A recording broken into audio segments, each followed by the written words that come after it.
जब हम लोग छोटे पार्टी के लोग बोलने के लिए उठते हैं 3 मिनट माइक बंद होता है तो मतलब थोड़ा सा हमको ज्यादा टाइम देना चाहिए। मतलब जिनके अंग में है गरीबों को न्याय देने का अंश, उनका नाम है हरिवंश। श्रीमान रामदास अतवाले जी।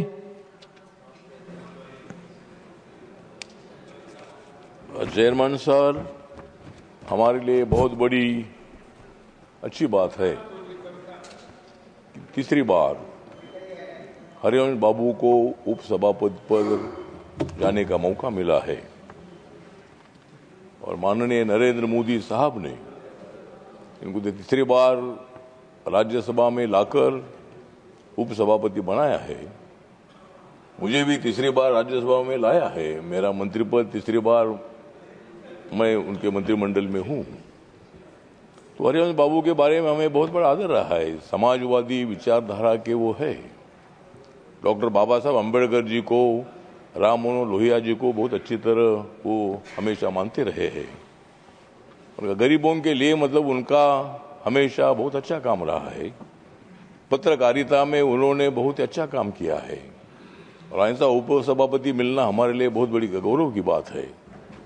लेकिन मेरा सुझाव इतना है कि जब हम लोग छोटे पार्टी के लोग बोलने के लिए उठते हैं 3 मिनट माइक बंद होता है तो मतलब थोड़ा सा हमको ज्यादा टाइम देना चाहिए। मतलब मेरी पार्टी रिपब्लिकन पार्टी है, मेरी पार्टी छोटी पार्टी है, लेकिन हमको कभी कभी थोड़ा ज्यादा मौका दे देना चाहिए। लेकिन आपके बारे में हमको आदर है, टाइम का लिमिट होता है, लेकिन हाउस चलाने के लिए आपके बाद उनके ऊपर बड़ी जिम्मेदारी होती है और मतलब वो बहुत अच्छा काम कर रहे हैं। इसीलिए मेरे पार्टी की तरफ से, आरपीआई की तरफ से आपको हार्दिक हार्दिक बधाई देता हूं। और आपके अंग में है गरीबों को न्याय देने का अंश। जिनके अंग में है गरीबों को न्याय देने का अंश, उनका नाम है हरिवंश। तो ये बात आपके लिए बहुत अच्छी है। आप आगे बढ़ो, हम आपके साथ हैं। जय भीम। आदरणीय सभापति जी, इस अवसर पर कुछ कहने का आपने मौका दिया, धन्यवाद। जीवन में कुछ क्षण ऐसे आते हैं जब भावना प्रवाह में रहती है। मेरे लिए भी ये वक्त वैसा ही है। फिर भी सबसे पहले मैं अपने आदरणीय वरिष्ठ जनों की मेरे बारे में जो राय रही उस पर कुछ कहूं, उनका आभार व्यक्त करूं। उसके पहले महामहिम राष्ट्रपति जी के प्रति सम्मान के साथ आभार व्यक्त करना चाहूंगा, जिन्होंने हमें इस उच्च सदन के लिए केंद्र सरकार की संस्तुति पर नॉमिनेट किया। आभार आदरणीय सभापति जी आपका। आपके मार्गदर्शन में अब तक इस सदन में अपने कर्तव्यों का शुद्ध अंतःकरण से पालन हमने किया, निर्वहन किया, आगे भी करता रहूंगा। आपकी एवं सदन की अपेक्षाओं पर खरा उतरना हमारा सतत प्रयास होगा। विनम्र आभार आदरणीय प्रधानमंत्री जी का। आपके प्रति कृतज्ञता आभार के लिए शब्दहीन हूं। इतिहास में नई लकीर खींचने वाले आपके नेतृत्व काम के प्रति आदर व विनीत भाव के साथ पुनः धन्यवाद। आपकी सरकार का द्वारा नाम निर्देशित सदस्य के रूप में हमारे नाम की अनुशंसा के लिए पुनः धन्यवाद। धन्यवाद माननीय गृह मंत्री जी श्री अमित शाह जी एवं सभी वरिष्ठों का। आभार नेता सदन माननीय जगत प्रकाश नड्डा जी का। उनकी शिष्टता, मर्यादा एवं अनुशासित आचरण हमेशा हम सब पर छाप छोड़ती है। आप सबने बड़ा दायित्व हमें दिया। आप सबके, आप में से एक एक सही सदस्य के सहयोग से ही इसका कुशल निष्पादन संभव है। पुनः हमें नेता एलओपी माननीय श्री मल्लिकार्जुन खड़गे जी, आदरणीय खड़गे जी जैसे वरिष्ठ अनुभवी व्यक्ति के साथ सीट पर बैठने का मौका मिलेगा, सुअवसर मिलेगा। विधायी व राजनीतिक जीवन में उनका लंबा अनुभव हमारे लिए ज्ञान का स्रोत है। उनका स्नेह ऊर्जा देता है। विश्वास है आगे भी उनका स्नेहपूर्ण अनुग्रह का पात्र बना रहूंगा। आभार और स्वागत इस सदन में आदरणीय नीतीश कुमार जी का, जिनके सौजन्य से हमारा संसदीय कैरियर शुरू हुआ। आभार व्यक्त करता हूं इस सदन के सभी वरिष्ठ जनों का, देश के पूर्व प्रधानमंत्री आदरणीय एचडी देवेगौड़ा जी का, माननीय शरद पवार जी का, साथ ही सभी दलों के फ्लोर लीडर्स का, चीफ व्हिप्स का, सदन के हर एक पक्ष दल के एक एक माननीय सदस्य का, चाहे यहां हो या अभी यहां मौजूद न हो। सामान्य शिष्टाचार मानवीय मर्यादा है कि अपने प्रस्तावकों समर्थक को भी हृदय से धन्यवाद दूं। आदरणीय श्री जगत प्रकाश नड्डा जी, युवा माननीय श्री नितिन नवीन जी, आदरणीय श्रीमती निर्मला सीतारमन जी, माननीय श्री संजय कुमार झा जी, माननीय श्री जयंत चौधरी जी, माननीय एस फोंगेन कोन्याक जी, माननीय श्री ब्रिजलाल जी, माननीय श्री सुरेंद्र सिंह नागर जी, माननीय श्री उपेंद्र कुशवाहा जी, माननीय श्री मिलिंद मुरली देवड़ा जी, आप सभी का सब आभार और धन्यवाद। हमें पुनः तीसरी बार उपसभापति का दायित्व देने के लिए आप में से एक एक सदस्य, एक एक पक्ष, एक एक दल के लोगों का हृदय से धन्यवाद। गुजरे 12 वर्षों में आपका स्नेह और सहयोग एक सांसद के रूप में, उपसभापति के रूप में हमें आपसे हमेशा मिलता रहा। हमारी निरंतर कोशिश होगी कि आगे भी आपके स्नेह और सहयोग का पात्र बना रहूं। पिछले दोनों कार्यकाल में संसदीय कामकाज में राज्यसभा के रूल्स, प्रोसीजर्स, प्रेसिडेंट्स, पूर्ववर्ती प्रिजाइडिंग ऑफिसर्स के रूलिंग्स और भारतीय संविधान, यही हमारे मार्गदर्शक पाथे और लाइट हाउस रहे हैं। डॉक्टर राजेंद्र प्रसाद, डॉक्टर भीमराव अंबेडकर जी समेत संविधान सभा के सभी यशस्वी नेताओं का बताया रास्ता ही मार्गदर्शक रहा है, वही आगे भी प्रेरक रहेगा। मैं राज्यसभा के सेक्रेटरी जनरल, सभी मार्शल्स, सभी स्टाफ, सेक्रेटरीट को भी धन्यवाद देता हूं उनके सहयोग के लिए। इस सदन में हम सब साथी हैं, सहयोगी हैं। हम प्रतिस्पर्धी हो सकते हैं, लोकतंत्र में हमें स्वस्थ वैचारिक प्रतिस्पर्धा का अधिकार है, लेकिन लोकतंत्र में कटुता का अधिकार, कटुता की स्थान जगह नहीं है। सदन के नियमों में किसी भी विषय को उठाने के पर्याप्त अवसर उपलब्ध हैं। हम सभी उन नियमों से बंधे हैं, बल्कि हमने स्वयं ही खुद को उन नियमों से बांधना चुना है, स्वीकार किया। सदन को अवश्य एश्योर करना चाहता हूं कि संविधान, संसदीय नियमों और परंपराओं के दायरे में रहते हुए सदन की गरिमा, सदस्यों के अधिकारों और भागीदारी तथा सदन के समक्ष लाए गए बिजनेस, सरकारी या गैर सरकारी को पूरी जिम्मेदारी से सुनिश्चित करने का पूरी कोशिश करूंगा। पर मुझे याद आती है तत्कालीन प्रधानमंत्री आदरणीय पंडित जवाहरलाल नेहरू जी की कही एक बात, जो उन्होंने पहले ही स्पीकर श्री मावलंकर जी के विरुद्ध अविश्वास प्रस्ताव पर दूसरे सदन में कहा कि इस पद का चरित्र ही ऐसा है कि कोई भी इसे दलगत राजनीति में घसीट सकता है। यह हिंदी पत्रकारिता का 200वां साल है। पहला हिंदी अखबार उदंत मार्तंड पंडित युगल किशोर शुक्ल द्वारा निकालने का प्रयास अंग्रेजी सत्ता के खिलाफ हुआ।